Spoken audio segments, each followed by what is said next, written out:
কথা বলেছিল। মোট কথা, যেই সময়ে কথা বলার কোনো কথাই নয়, কোনো সুযোগও নাই, ওই সময়ে তিনজন শিশু কথা বলেছিল। তন্মধ্যে একজন ছিল আল্লাহর একজন বান্দা, আল্লাহর একজন ওলি, জোরাইস আলাইহিস সালাতু ওয়াস সালামের নামে যে একটা কুপ্রস্তাব, একটা মিথ্যা কথা রটানো হয়েছিল যে তিনি একটা মহিলার সাথে জেনায় লিপ্ত হয়েছিলেন।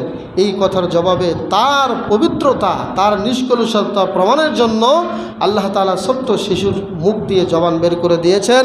এই শিশু বলেছিল, এই মহিলার সাথে জোরাইস তিনি জেনায় লিপ্ত হয় নাই, জেনায় লিপ্ত হয়েছিল অন্য একটা রাখাল। বলেন সুবহানাল্লাহ।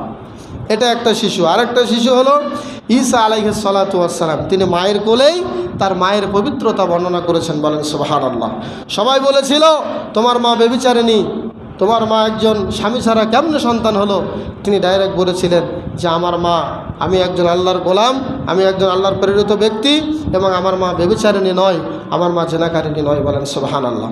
আর তৃতীয় শিশুটা ছিল এই মিশর রাজার রাজপ্রাসাদের একজন শিশু, যিনি বলেছিলেন, তাকে জিজ্ঞাসা করা হলো, কে দোষী তুমি বলো তো? তখন ওই ছোট্ট শিশু কি বলেছিল সেই কথাটা আল্লাহ কোরআনে ডাইরেক্ট আয়াত আকারে